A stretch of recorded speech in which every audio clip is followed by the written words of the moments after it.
Hi viewers, welcome to my channel.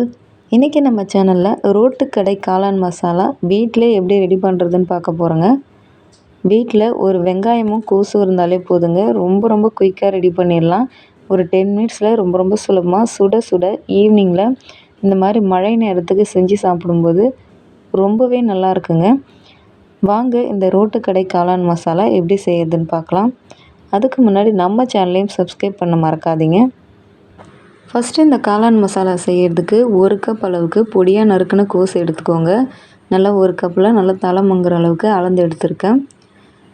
நீங்கள் இந்த கோஸோட காளான் கூட நல்லா பொடியாக நறுக்குன காளான் சேர்த்துக்கலாம். ஆனால் கடைகளில் காளான்லாம் சேர்க்க மாட்டாங்க. எந்த கப்பில் கோஸ் சேர்த்தமோ அதே கப்பில் 1/2 கப் அளவுக்கு மைதா மாவு சேர்த்துக்கலாம். ஒரு 1/4 கப் அளவுக்கு கார்ன்ஃப்ளவர் மாவு சேர்த்துக்கோங்க. அதாவது 2 டேபிள் ஸ்பூன் அளவுக்கு கார்ன்ஃப்ளவர் மாவு சேர்த்துக்கோங்க. 1 டீஸ்பூன் இஞ்சி பூண்டு விழுது சேர்த்துக்கலாம். 1 டீஸ்பூன் காஷ்மீரி சில்லி பவுடர் சேர்த்துக்கோங்க. 1 டீஸ்பூன் கரம் மசாலா. தேவையான அளவு உப்பு சேர்த்துக்கோங்க. நான் 1/2 டீஸ்பூன் அளவுக்கு சேர்த்துக்கிறேன். ஒரு முறை நல்லா மிக்ஸ் பண்ணிக்கோங்க. மிக்ஸ் பண்ண பிறகு தண்ணி தெளித்து விட்டு ஒரு போண்டா மாவு பதத்துக்கு பிசைஞ்சு எடுத்துக்கோங்க. தண்ணியோட அளவு கேட்டிங்கன்னா ஒரு 1/2 கப்புக்கும் கொஞ்சம் கம்மியாக தண்ணி தேவைப்படுங்க. தண்ணி தெளித்து விட்டு இந்த மாதிரி கெட்டியாக மிக்ஸ் பண்ணிக்கோங்க. ரொம்ப தண்ணியாக இருந்தாலும் போண்டா தண்ணி இழுக்குங்க. இந்த பக்குவத்துக்கு பிசைஞ்சு எடுத்து ரெடி பண்ணி வச்சுக்கோங்க. ஸ்டவ் ஆன் பண்ணி எண்ணெய் சூடு பண்ணிக்கோங்க. எண்ணெய் நல்லா சூடாகட்டும். ஸ்டவ் லோ ஃப்ளேமில் வச்சுட்டு போண்டா போடாதீங்க, ஹை ஃப்ளேம்லேயே இருக்கட்டும், இல்லைன்னா எண்ணெய் இழுக்கும்.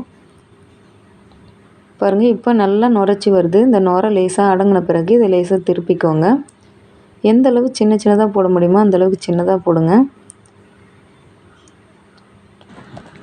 இப்போ நுரெல்லாம் அடங்கிட்டு லேசாக தெளிவாக தெரிய ஆரம்பித்த பிறகு இது ஒரு பக்கம் திருப்பிக்கலாம்.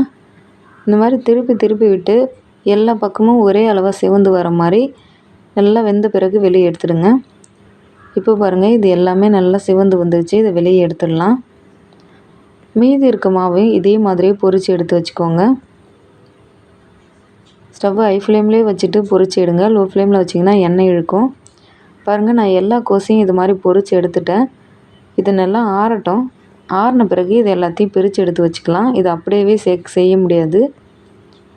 பாருங்கள், இதை நல்லா இந்த மாதிரி உதிர்த்து விட்டு எடுத்து வச்சுக்கோங்க. இந்த மாதிரி பிரித்து விட்டு. இப்போ நான் எல்லா கோஸையும் இந்த மாதிரி பிரித்து எடுத்து ரெடி பண்ணி வச்சுருக்கேன். இது அப்படியே இருக்கட்டும். ஸ்டவ் ஆன் பண்ணி கடாயை சூடு பண்ணிக்கோங்க. கடாயில் 1 டேபிள் ஸ்பூன் எண்ணெய் சேர்த்துக்கோங்க. நான் கோஸ் பொரித்து எடுத்த அதே எண்ணெய் தாங்க சேர்த்துருக்கேன். எண்ணெய் சூடான பிறகு ஒரு பெரிய சைஸ் வெங்காயத்தை நல்லா பொடியாக நறுக்கி சேர்த்துக்கோங்க. வெங்காயம் கண்ணாடி பதத்துக்கு வதங்கி வந்தால் போதும், ரொம்ப நேரம் வதங்கணும்னு அவசியம் இல்லை. பொடியாக நறுக்குன கருவேப்பிலை இலைகள் சேர்த்துட்டு இதை நல்லா கலந்துக்கோங்க. இதோட தேவையான மசாலாக்கள் ஒரு 1/4 டீஸ்பூன் அளவுக்கு மஞ்சள் தூள், ஒரு 1/4 டீஸ்பூன் அளவுக்கு சில்லி பவுடர் சேர்த்துக்கோங்க. காரம் அதிகமாக சாப்பிடுவீங்கன்னா 1/2 டீஸ்பூன் சேர்த்துக்கோங்க. 1/4 டீஸ்பூன் கரம் மசாலா, ஒரு 1/4 டீஸ்பூன் போல் உப்பு சேர்த்துக்கோங்க.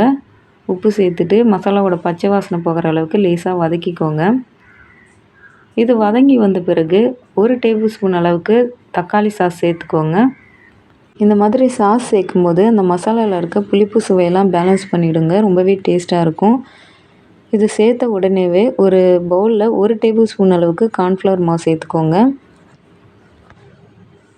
இதோட ஒரு 3/4 கப் அளவுக்கு தண்ணி சேர்த்து கட்டி இல்லாமல் கரைச்சி எடுத்துக்கோங்க. நல்லா கரைச்சி எடுத்த பிறகு கடாயில் இதை சேர்த்துக்கலாம். ஸ்டவ்வை லோ ஃப்ளேமில் வச்சுட்டு சேர்த்துக்கோங்க. இது சட்டுன்னு கெட்டியாயிடும். ஸ்டவ்வை லோ ஃப்ளேமில் வச்சுட்டு இதை கலந்துகிட்டே இருங்க. இப்போ இதோடவே மறுபடியும் ஒரு 3/4 கப் அளவுக்கு தண்ணி சேர்த்துக்கோங்க. இது நல்லா கெட்டியாயிடும். பாருங்கள், மறுபடியும் 3/4 கப் அளவுக்கு தண்ணி சேர்த்துட்டு இதை ஒரு 2-3 நிமிஷம் நல்லா கொதிக்க வச்சுக்கோங்க. இப்போ இதில் நல்லா கொதித்து வந்த பிறகு நல்லா திக்காக இருக்குங்க, பார்த்தாலே தெரியும். இந்த ஸ்டேஜில் நம்ம ரெடி பண்ணி வச்சுருக்க கோஸ் இதோட சேர்த்துக்கோங்க. ஸ்டவ்வை லோ ஃப்ளேமில் வச்சுக்கோங்க.